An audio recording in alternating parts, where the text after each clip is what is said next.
एक बार ढोलवादक बालमोहन और उसका बेटा बलराम नारायणपुर गांव के एक विवाह समारोह में गए।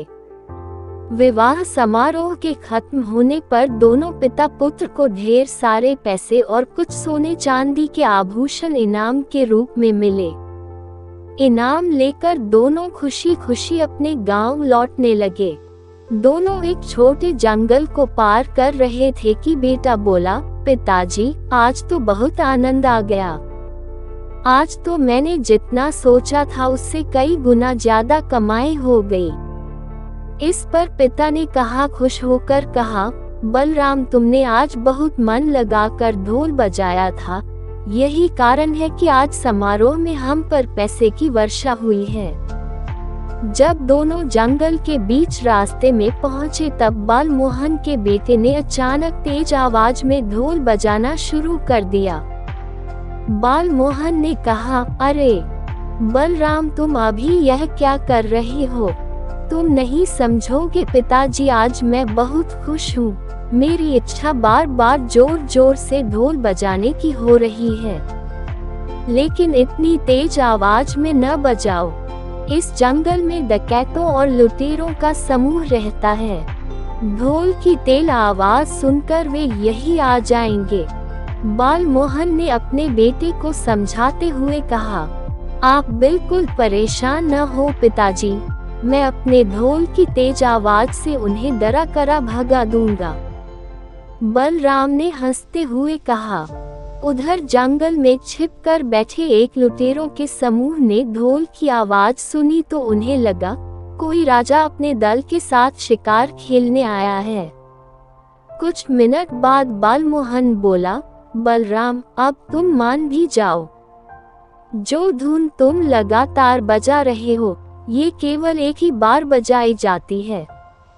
लेकिन बलराम कहाँ मानने वाला था, वह लगातार ढोल बजाता ही रहा। तुरंत ढोल बजाना बंद करो, तुम समझते क्यों नहीं?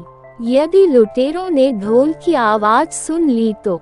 गुस्साते हुए बालमोहन ने बलराम से कहा, पिताजी, आप बेवजह ही इतना डर रहे हैं। मैं अपने ढोल की प्रचंड ध्वनि से उन्हें इतना भयभीत कर दूंगा, वह हमारी तरफ आने के बारे में सोचेंगे भी नहीं।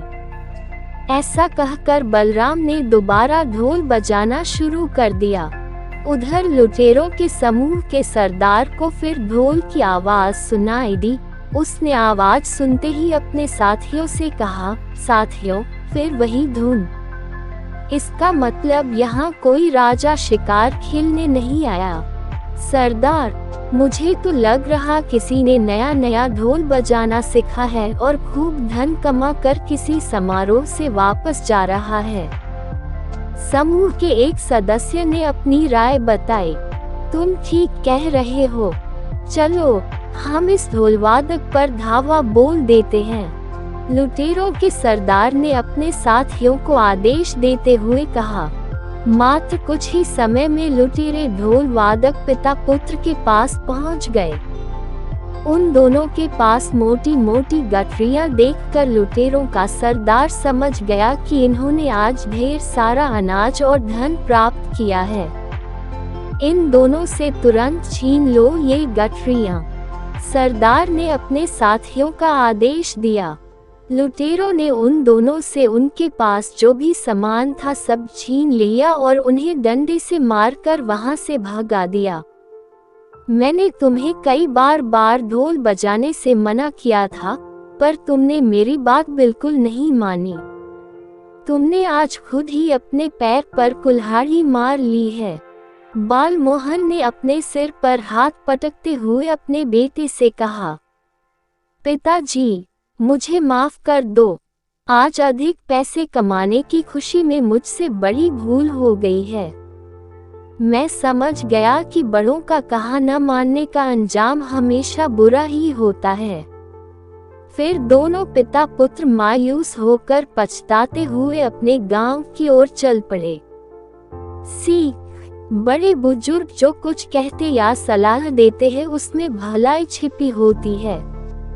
वे जो भी कहते हैं अपने अनुभव से कहते हैं। बलराम के पिता जंगल में ढोल बजाने के अंजाम को जानते थे। यही कारण है कि उन्होंने बलराम को ढोल बजाने से बिल्कुल मना किया था। जो अपने बड़े बुजुर्गों की बात को नजरअंदाज करते हैं वे बाद में खूब पछताते हैं।